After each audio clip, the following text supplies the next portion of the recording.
앞으로는 거의 은혜해라고 봐요. 과거 패턴을 봐도 비슷비슷한데요. 이게 한 중반부를 지나가면은 이제 뭐 어느 정도 일반 투자자들도 금과 은에 관심을 가지게 될 거 아니에요. 야, 금 너무 비싼데? 하고 옆을 싹 봤더니 왜 이건 왜 이렇게 싼 거야? 이러면서 이제 그동안 못 올랐던 은이 엄청나게 수요가 몰리면서 가격이 폭등하는 일들이 생기거든요. 그래서 중반부를 지나면 대부분 은의 상승률이 금을 항상 압도하는 그런 결과가 나왔다.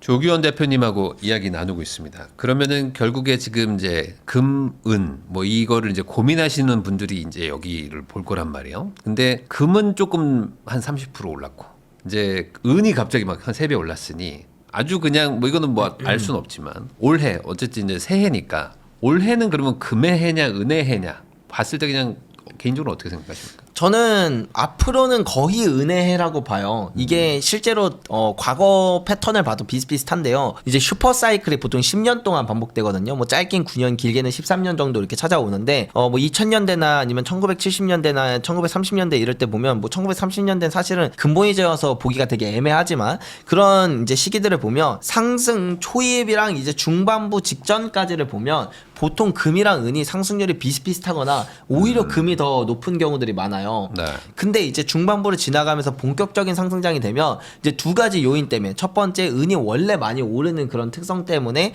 이제 가격 상승폭이 크고 두 번째는 이게 한 중반부를 지나가면은 이제 뭐 어느 정도 일반 투자자들도 금과 은에 관심을 가지게 될 거 아니에요. 그때 이런 생각을 하는 거죠. 야, 금 너무 비싼데? 하고 옆을 싹 봤더니 이건 왜 이렇게 싼 거야? 이러면서 이제 그동안 못 올랐던 은이 엄청나게 수요가 몰리면서 가격이 폭등하는 일들이 생기거든요. 그래서 중반부를 지나면 대부분 은의 상승률이 금을 항상 압도하는 그런 결과가 나왔다. 그러니까 이제 작년 기준으로 보면은 금 가격이 한 70%, 은 가격이 한 이제 150% 정도 올랐었는데 그 전년도를 보면은 금이랑 은이랑 상승률 차이가 그렇게까지 크진 않았었거든요. 따라서 이런 특징들을 보더라도 이제부터 은이 본격적으로 금보다 더 좋은 퍼포먼스를 내는 걸 보아하니 본격적인 상승장에 진입했구나. 그러면은 올해도 뭐 내년에도 내후년에도 앞으로 금의 남은 슈퍼사이클 기간 동안 은이 좀 더 좋은 퍼포먼스를 보여주겠구나라는 걸 충분히 이해해 볼 수가 있겠죠.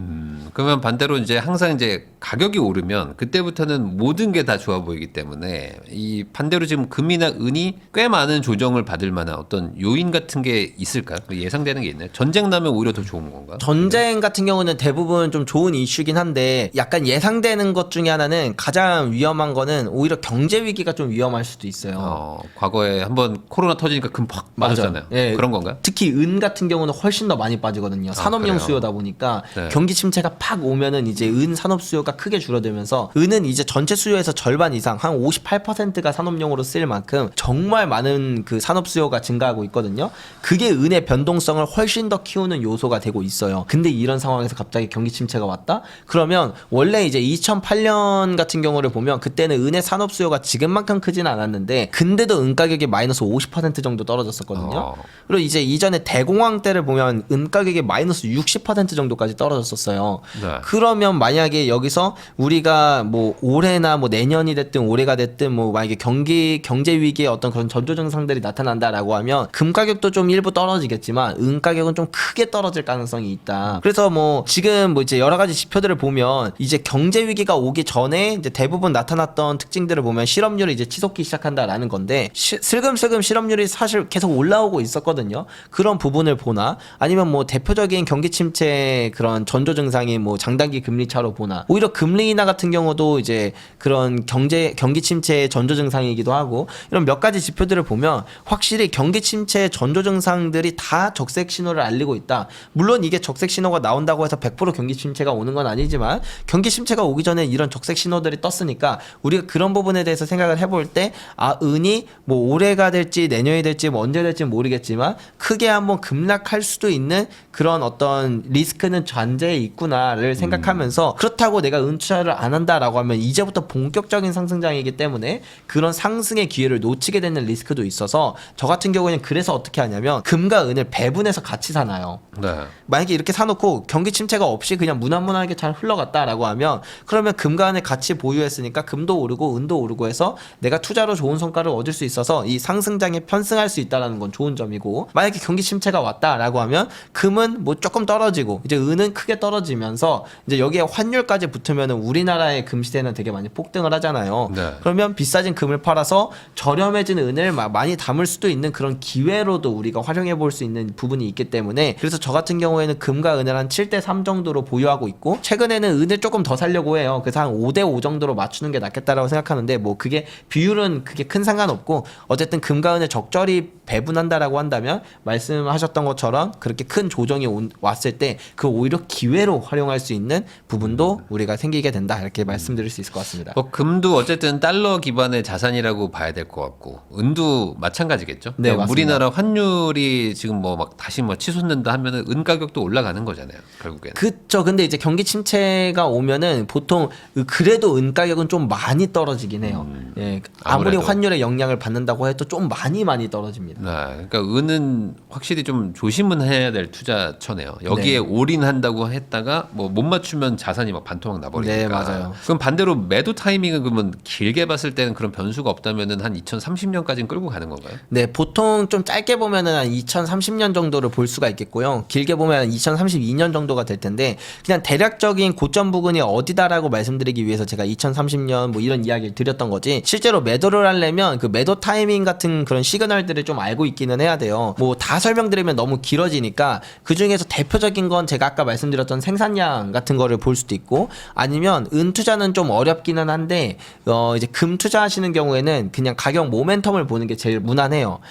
초보자분들은 막 무슨 그 생산량을 뭐 맨날 세계금협회 홈페이지에 들어와가지고 살펴보기도 어렵고, 아니면 실질금리라는 데이터를 보는 방법도 있는데 이것도 계속 이렇게 찾아가면서 보는 것도 되게 어렵고 하니까 제일 무난한 건 그냥 가격을 보면 됩니다. 차트를 봐라 그냥. 예, 차트를 보고 어떻게 할 수 있냐면, 이게 한 200년 정도 되는 그런 역사가 있는 투자 방법인데, 투자 방법은 사실 되게 간단해요. 모멘텀 투자라고 하거든요. 원래 주식 같은 거, 이제 주식, 뭐 채권, 외환 시장에서 많이 쓰이는 방법인데, 1년 전의 가격과 지금 가격을 비교해서 만약에 지금 가격이 더 높다 그러면은 상승 추세구나라고 생각해서 투자를 한다던가, 아니면 보유하고 있으면은 계속 보유를 유지하는 형태를 가지고 있다가, 이게 어느 순간 고점을 찍으면 이제 현재 가격은 내려오게 되고 1년 전의 가격은 올라가고 있을 거 아니에요. 네. 그러다 보면 지금 가격이 1년 전의 가격보다 더 낮아지는 이 순간이 찾아오게 될 텐데, 그때는 이제 하락 추세로 바뀌었다라고 판단하고 매도하는 전략이에요.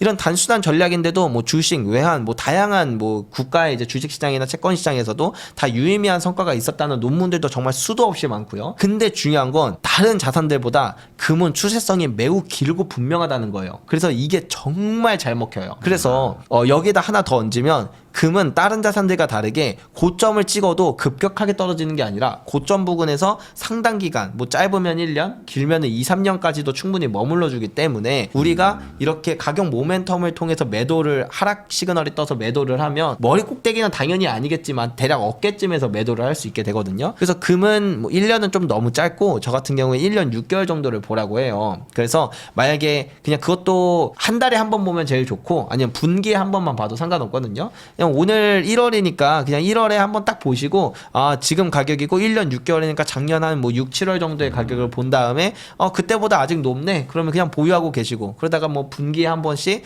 네, 뭐 이제 올해 한 4월쯤에 한 번 또 차트 보시고 1년 6개월 전의 가격보다 지금 가격이 더 높네 그럼 또 보유하시고, 그러다 어느 임계점 돼서 한 2030년쯤 됐는데 지금 가격이 1년 6개월 전 가격보다 비싸졌네 그럼 그때 그냥 과감하게 매도해 버리시면 돼요. 네, 이런 방법만 써도 충분히 그 고점 부근에서 매도할 수 있고, 그렇게 너무 늦지 않은 시점에 매도가 가능하다, 이렇게 말씀드릴 수 있습니다. 그러니까 오히려 뭐 단기 급락이 올 수도 있지만 뭐 또 바로 또 회복하는 경우도 많으니까 한 1년 이상의 텀을 두고 봐도 뭐 크게 막 한 3, 40% 빠지고 뭐 이런 일들은 네. 막을 수 있다. 네. 그만큼 느릿느릿하고 어찌 보면 뭐 원자재이기 때문에 네. 전 세계에서 또 동시에 투자를 하고 그러니까 좀 변동성이 좀 그렇게까지 크진 않다. 대신 그러면 지금은요? 지금은 어떻게 해야 돼? 지금 막 은이 막 이렇게 가는데 네. 이걸 지금 추격 매수를 해야 되냐? 아니면 여기서 조금 뭐 이렇게 한 번은 조정이 오지 않겠냐?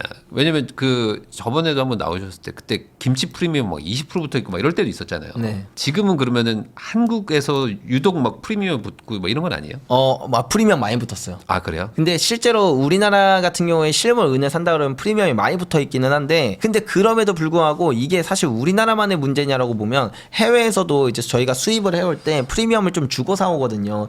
요즘 해외에서도 공급이 타이트한 게 많이 느껴진다라고 해서 아마 뭐 은은 앞으로도 이런 프리미엄은 그냥 자연스럽게 될 거예요. 그러니까 실물 가격은 원래 그런 실물 시세가 따로 움직이게 될 거다라고 생각을 하고 있는 것처럼 뭐 이제 프리미엄은 어느 정도 감수해야 될 것 같아요. 그럼에도 불구하고 난 프리미엄 너무 싫다. 그러면 그냥 ETF로 투자하시면 됩니다. 네. ETF로 투자하면은 뭐 내가 직접 실물을 보유하지 않아도 되고 그리고 이제 어쨌든 그 프리미엄을 주고 사지 않아도 되니까 그냥 ETF로 투자하시면 되고 근데 뭐 아무래도 가격이 오르다 보면 투자하는 사람들이 더 늘어나기 때문에 실물은 프리미엄이 엄청나게 크게 폭증을 하거든요. 그래서 뭐 지금도 많이 올라가긴 했지만 뭐 ETF 투자하시다가 만약에 실물 프리미엄이 조금 줄어든다라고 하면 실물로 넘어가시는 것도 되게 좋은 게 가격이 오를 때는 이제 ETF는 오른 만큼만 수익이 나지만 이제 실물 같은 경우에 오른 거에 플러스 실물 프리미엄 이제 사람들의 투기적인 그런 프리미엄까지 엄청나게 반영돼서 내가 더 큰 수익을 얻을 수 있다 이런 부분들도 같이 얻을 수 있는 그런 부분들이 있기 때문에 실물 지금 사는 것도 나쁘지 않지만 이제 뭐 ETF로 이제 투자하는 것도 괜찮다 이렇게 말씀드릴 수 있을 것 같고 그 다음에 이제 타이밍 같은 경우에는 제가 아까 말씀드렸잖아요. 은이 이렇게 많이 오르는 건 고속도로를 이제 막 탔기 때문이라고. 그러면 고속도로를 타면 얘가 뭐 중간에 언젠가 뭐 휴게소에서 잠깐 쉬겠죠. 근데 그게 휴게소가 뭐 오래 쉴지 내년에 휴게소에서 한번 쉬고 갈지 내후년에 갈지 그거 아무도 몰라요. 근데 언젠간 한번 쉬긴 쉴 거라고 저것도 생각을 해요. 근데 그 휴게소에 가기 전에 이미 한참 너무 많이 올라가 버리면 이게 뭐 200불 찍고 그 다음에 뭐 다시 뭐 170불 되면 우리가 지금 안 샀기 때문에 우리는 100불에서 살 수 있었던 거를 170불에 사야 되는 그런 일들도 벌어질 수 있는 거잖아요. 따라서 이미 고속도로를 탄 순간부터 시간은 내 편이 아니에요. 현금을 쥐고 있으면. 은을 투자하려고 마음을 먹었다는 가정하에 현금을 쥐고 있는 건 시간을 내 편으로 만드는 게 아니라 적으로 만드는 거다. 따라서 저는 그냥 사는 게 맞다라고 생각을 하고 다만 변동성이 크기 때문에 그러니까 적립식으로 분할해서 사는 게 차라리 낫지 않겠냐라는 말씀을 드리는 거죠. 그리고 좀 뭐 비쌀 때 사면 어때요? 사실은 뭐 2030년쯤 되면은 100불에서 사나 뭐 110불에서 사나 별반 차이 없다고 저는 생각하거든요. 그러면은 결국에 지금 같은 상황에서 그 이제 금이나 은이나 뭐 크게 문제 없다. 어차피 지나고 나서 한 몇 년 동안 보유할 거라면은 지금 사는 게 뭐 사소한 정도의 차이일 수 있다. 네, 맞아요. 아주 사소할 거라 생각해요. 그 이제 금은 어쨌든 KRX를 사면 세금이 없잖아요. 네. 그러니까 KRX로 사는 거 대비 실물금을 사는 게 결국에는 실물 프리미엄을 노리고 사는 건가요? 근데 KRX도 실물 프리미엄은 똑같이 붙어요. 그래서 그냥 이거는 그 KRX냐 아니면 실물이냐는 다른 것보다 그냥 어떤 마인드의 차이인 것 같아요. 그러니까 효율을 좀 더 중요시한다라고 하면 KRX. 싫다. 통제가 싫다. 네, 통제가 싫다 그러면 이제 실물금. 이렇게 생각을 하시면 될 것 같습니다. KRX도 어쨌든 현물 기반의 투자잖아요. 네, 그러니까 그렇다 가면 또 보니까 주고. 네, 맞아요. 그렇다 보니까 사실은 뭐 갑자기 우리나라의 금 공급이 딸리면서 이제 실물이 막 프리미엄이 붙는다. 그럼 KRX도 그 프리미엄을 반영해서 가격이 더 많이 올라가거든요. 그래서 단순히 금 투자에서 효율만 따진다라고 하면 KRX로 투자하는 게 효율이 더 좋은 건 맞아요. 네. 근데 저는 뭐 사실은 그 뭐 부가세 10%가 어느 정도 비싸다라고 볼 수는 있겠지만 그 10%를 지불함으로 인해서 내가 통제로부터 완전히 자유로워지고 그런 이제 카운터파티 리스크를 100% 해지할 수 있다라고 한다면 저는 실물이 더 가치가 있다라고 생각해서 저는 실물을 사는 거고 그리고 무엇보다 이제 볼 때 기분이 되게 좋아요. 예, 그래서 이제 갖고 있으면 또 기분도 좋아지는 것 같고 만약에 내가 사주에 금이 좀 없다 그러면 이제 뭐 실물을 보유하는 것도 괜찮겠죠. 맞아요. 특히 이제 금은 뭐 키로당 금액대가 뭐 이제 엄청나기 때문에 사실 뭐 이제 아주 소규모기 때문에 뭐 옷장에 넣어놔도 되고 뭐 이러는데 네. 은은 이제 키로당 아무리 비싸졌다고 해도 뭐 이제 김치통에 넣고 해도 이게 네. 쉽지 않거든요. 쉽지 않죠. 뭐 예를 들어 막 은 1억 사고 싶어. 그러면 이제 막 쉽지 않잖아요. 네. 그러면 이제 은은 그냥 그래도 실물인가요? 저 같은 경우에는 그래도 실물을 사기는 하고, 그러니까 제가 대표적으로 말씀드릴 수 있는 몇몇 분들이 저희 이제 구독자분들 중에는 은을 1톤 이상 갖고 계신 분들이 꽤 계세요. 그 중에서는 심지어는 가장 많이 갖고 계신 분은 16톤 정도를 갖고 계시거든요. 16톤이면 얼마인 거지? 그죠? 네. 근데 그분은 뭐 엄청 쌀 때부터 사셨으니까 그래서 이제 16톤을 모으실 수 있었는데, 네. 근데 어쨌든 그분들도 다 같은 생각인 거예요. 그러니까 ETF 뭐 이렇게 다양한 투자, 그러니까 그 실물을 보유하지 않고 투자할 수 있는 상품이 많은 거 다 아시지만, 첫 번째 일단 그런 은도 은을까지 통제하지는 않거든요, 잘. 근데 그럼에도 불구하고 은도 외환으로 바라볼 수 있기 때문에 통제할 수도 있는 리스크. 그리고 두 번째는 무엇보다 은은 종이 시장이 되게 불안해요. 이 공급과 수요가 이제 잘 안 맞다 보니까 과거에 이제 어떤 일이 있었냐면 2022년에 니켈 사태라고 있었거든요. 네. 러시아가 우크라이나를 침공하니까 거기서 이제 니켈이 많이 원래 공급이 됐었거든요. 근데 갑자기 니켈 공급이 끊겼어요. 그러니까 사람들이 내 니켈 달라라고 하면 대부분 거래소는 니켈이나 은이나 금이나 별로 없어요. 그냥 종이 네. 계약만 엄청나게 많은 거지. 그러니까 이제 뱅크런 같은 현상이 나타나니까 이거 어떡하지? 하다가 니켈 가격이 막 4배가 폭등해요. 이틀 만에. 그러니까 이제 거래소가 갑자기 거래를 중단시켜 버리더니 한참 고민을 하다가 이걸 어떡하지?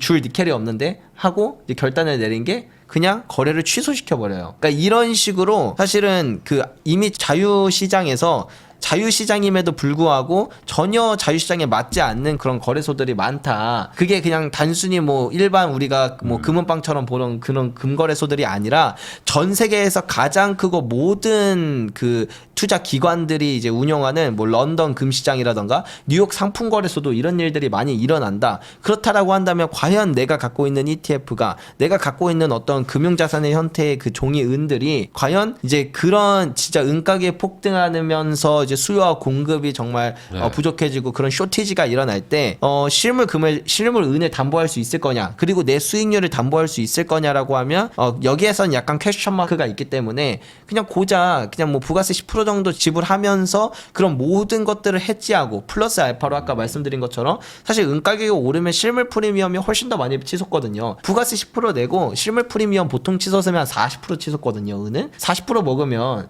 오히려 실물을 샀기 때문에 나는 실물을 사지 않은 사람보다 30%를 더 이득 보면서 투자를 하게 되는 거니까, 그래서 저는 실물 투자를 더 선호하고 대부분의 이제 은 투자자분들이 처음에는 ETF 투자했다가 나중에 실물로 넘어오는 게 이런 부분들을 다 생각하면서 가시거든요. 그러면 결국에는 이제 부가세 10%는 뭐 손해니까 무조건 이제 깎이고 시작하지만 나중에 이제 실물 프리미엄이 더 이제 커진다고 얘기해 주셨는데, 평소에도 그래요? 그러니까 뭐 장기 시계열로 봐도 그런 거예요? 아니면은 특정 구간의 어떤 특정 딱 정말 뭐 쇼티지가 터져야지만 그렇게 붙는 거예요? 그러니까 쇼티지가 없어도 실물 프리미엄이 우리나라는 붙어요. 일단 그래요? 항상 우리나라는 붙고, 그 다음에 특정 시기에는 전 세계적인 그런 쇼티지가 일어나는데, 예를 들면 이제 대부분 그런 경우가 2020년 코로나 팬데믹이나 2008년 글로벌 금융위기처럼 은 가격이 막 마이너스 50%를 때려요. 그러면 그게 사실은 선물 시세가 50%가 떨어진 거지 실물 가격은 그렇게 떨어지지는 않거든요. 그래요? 예, 왜냐면 그 정도 떨어지면 잘 됐다, 나 은이나 사야겠다 하면서 은 투자 수요가 갑자기 몰리는데, 아까 말씀드렸잖아요. 세계적으로 실물 은은 별로 없다고. 그렇다 보니까 이번에 코로나 팬데믹 때도 은 투자 하신 분들은 아시는데, 이제 막 해외에 이제 뭐 되게 유명한 그런 은 코인샵들 있잖아요. 그냥 실버 코인들이 다 품절이에요. 우리나라도 그냥 은 전체 다 품절되고, 막 중고거래가 이런 데 보면은 은 가격이 그 코로나 터지기 전이랑 별반 차이가 없을 정도로 실물은 가격이 되게 안정적이다라는 부분. 그러니까 그렇게 큰 가격 하락이 있어도 내가 실물을 보유했다라고 하면은 가격 방어가 되게 잘 된다라는 이런 부분들도 있어서, 그래서 정말 다양한 부분에서 실물이 갖고 있는 매력도가 있다, 이렇게 생각하시면 될 것 같아요. 은이랑 금이랑 뭐 가짜 은, 가짜 금 이런 것들은 걱정 안 해도 되는 건가요? 뭐 텅스텐 섞는다 이런 얘기 막. 사실 금에 있어서 텅스텐이 문제가 좀 심각하기는 해요. 그러니까 그래요? 옛날에는 이게 점점 기술이 진짜 심각해지는데, 옛날에는 이제 애초에 텅스텐을 쓰지 않았기 때문에 부피에서 차이가 많이 나서 가짜 금을 발견하는 게 되게 쉬웠거든요. 근데 텅스텐은 금이랑 밀도가 거의 똑같아서 텅스텐 위에 이제 금을 도금을 시키면은 이게 진짜 금인지 아닌지 육안으로나 아니면 뭐 저울 같은 거로는 전혀 구별이 어려워요.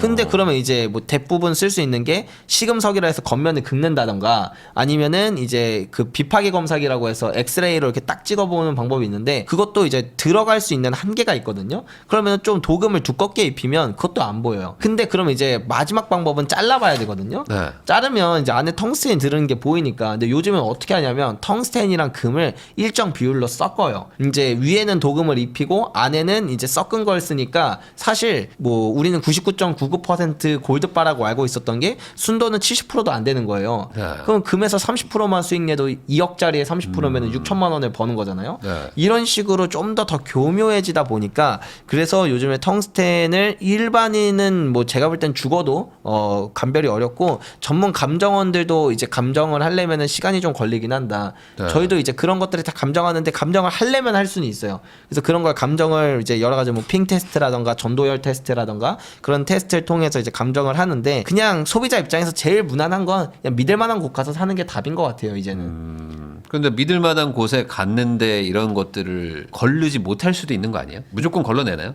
그러니까 믿을 만한 곳은 그러니까 거기서 뭐 예를 들면 저희 같은 경우에는 저희가 중개하는 그런 부분들에 대해서는 걸러내고 저희가 만드는 부분 예를 들면 스테커스의 골드바다 스테커스의 실버바다 하는 건 애초에 그 원자재를 받아와서 원자재를 녹여요. 근데 원자재는 그 우리가 골드바가 텅스텐인지 알기 어려운 이유가 그걸 이제 막 다 자잘하게 다 자를 수가 없고 막 녹여봐야만 알 수 있기 때문이잖아요. 근데 골드바를 만들 때는 어차피 다 녹여요. 그리고 그 형태가 되게 구슬 같은 형태거든요. 그렇기 때문에 이런 거는 이제 텅스텐으로 만들 수 없다 보니까 이런 그러니까 새로 만들어진 골드바는 그럴 가능성이 좀 극단적으로 낮다. 그리고 요즘에는 저희 같은 경우도 그렇고 이제 어느 정도 기술력이 있는 곳들은 골드바 뒷면에 그 보안 기술 같은 거를 위병조 방지 기술 같은 것들을 같이 넣거든요. 네. 그래서 그런 것들이 있는 제품들이 많이 그래서 사람들이 선호하게 되는 것 같습니다. 그러면 은은 아직 뭐 그렇게까지 위조할 만한 정도의 가격대는 아니어서 안 하나요?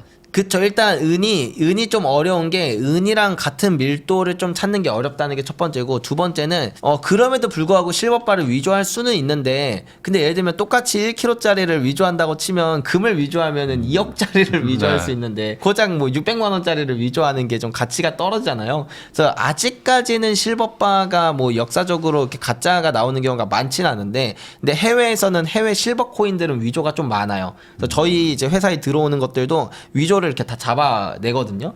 가짜들이 좀 있긴 있다. 그것도 텅스텐으로 만드는 경우들이 좀 있어요. 아 그래요? 네. 그러면은 은은 예를 들어 실버 바 정도 사는 거라면 뭐 크게 걱정은 안 해도 되는 거예요? 그쵸. 그냥 새 거 사는 거다. 그리고 믿을 만한 금거래소에서 그냥 새 제품 산다 하면은 뭐 딱히 그렇게 문제가 될 부분은 없겠다. 볼 수 있겠죠. 그러면 텅스텐 이런 거는 이제 뭐 예를 들어 당근이나 뭐 개인 거래 이런 건 좀 조심을 하셔야 돼요. 대부분 거기서 터져요. 예, 대부분. 생각보다 좀 유통 물량이 좀 있나요? 유통 물량이 그러니까 엄청 많진 않은데 좀 있어요. 근데 제가 볼 때는 아직까지 별로 안 밝혀진 것 같아요. 왜냐면 개인들은 금 샀다가 모르니까. 뭐 5년, 10년 뒤에 팔잖아요. 근데 실제로 저희 회사에도 텅스텐금은 아니긴 한데 진짜 옛날에 막 진짜 뭣도 모르고 사셨던 막 그 진짜 허접한 거 있거든요. 구리로 만든 그런 가짜금을 속아서 사신 분들도 많이 계세요. 근데 그분은 이미 10년이나 지났기 때문에 누구한테 샀는지도 모르고 그렇게 돼서 보통 이제 터지는 곳들 보면은 개인 간 거래에서 그냥 뭐 당근 뭐 이런 데서 그냥 샀다거나 아니면은 이제 전당포가 그렇게 사는 경우들이 좀 많아요. 전당포는 이제 금거래소들만큼이나 그런 고급 장비들을 갖고 있지는 않다 보니까 네. 예, 그냥 전당포에서 좀 당해서 전당포 물건이 이제 저희한테 들어오는 과정 가운데서 이제 걸리는 거죠. 이거 텅스텐인데요. 이렇게 하면은 전당포 사장님이 이제 뭐 깜짝 놀래는 뭐 그런 일들이 좀 생깁니다. 깜짝 놀래기엔 너무 큰 금액인데 너무 큰 금액이 돼버려가지고. 네. 그럼 마지막으로 이제 감정 평가하는 거는 뭐 금액이 크진 않나요? 왜냐면 가지고 계신 것도 한번 확인도 해볼 필요도 있으니까. 감정을 받는 건 뭐 5분이면 끝나고 뭐 한 가격도 1,000원, 2,000원이면 원래는 됐었는데 네. 그게 이제 보통은 XRF 검사라고 해서 그 마이크로 파장이 들어갈 수 있는 수준이 정해져 있어요. 근데 요즘에는 더 심각한 텅스텐 제품들이 많기 때문에 그 정도 감정으로는 애초에 감정이 안 되고 그러면 이제 ICP 검사라는 걸 해야 되는데 이 ICP 검사는 비용이 좀 많이 들어요. 거의 저희 같은 저희는 회원사거든요. 감정원. 회원사들은 한 8만 원 정도가 들고 네. 일반인 분들은 거의 한 15만 원에서 20만 원 정도가 들 거예요. 그리고 심지어 그렇게 하는 과정 가운데서 금이 좀 소실돼요. 그래서 그런 것까지 생각하면은 비용이 좀 많이 든다. 그래서 한 50만 원 생각해야 돼. 100만 원 생각해야 돼. 그래서 차라리 그럴 바에는 그냥 금거래소 가져가서 새 걸로 다시 만들어, 그러니까 비용 줄 테니까 새 걸로 다시 만들어 달라 하면 녹여질 거 아니에요. 네. 예, 녹여지면 이제 텅스테인지 아닌지는 알죠. 그러니까 그렇게 해서 그냥 새 걸로 한번 다시 바꾸는 게 마음 편하지 않겠는가. 예, 그런 생각을 합니다. 그래요. 그러면은 감정을 받는 것도 뭐 가능은 하지만은 뭐 가능하면 그냥 믿을 수 있는 회사 이름이 박혀 있는 거에서 실제 그 대리점 가서 사라. 네. 그게 차라리 낫다. 사거나 아니면 내가 갖고 있는 거를 이제 그런 곳에서 팔고. 예, 팔고 다시 사거나 팔고 다시 사거나. 아니면 근데 그럼 또 부가세 또 내야 되잖아요. 그러네요. 아니면 이제 그거를 공인비 드릴 테니까 새 걸로 다시 만들어 달라. 녹여서 한번 새 걸로 만들어 달라라고 하거나. 그거는 큰 돈이 안 들어가요? 근데 이것도 이제 뭐 거래소마다 이제 자기네들이 책정하는 마진이 다르기 때문에 다르긴 한데 보통 뭐 한 돈짜리 해봐야 한 3만 원 정도 되려나요? 아, 그래요? 예, 그러니까 뭐 괜찮습니다. 예. 알겠습니다. 지금까지 스테커스의 조규현 대표님 모시고 금은 투자 어떻게 해야 되는지, 그리고 이제 조심해서 이제 투자할 때, 뭐 이제 직거래할 때 위조금 같은 것들 조심해야 된다는 얘기 다시 한번 또 얘기를 해주셨습니다. 이런 얘기들 잘 참고하셔가지고 좋은 투자하시길 바라면서 저도 대표님하고 인사 나누도록 하겠습니다. 오늘 나와주셔서 감사드립니다. 네, 감사합니다.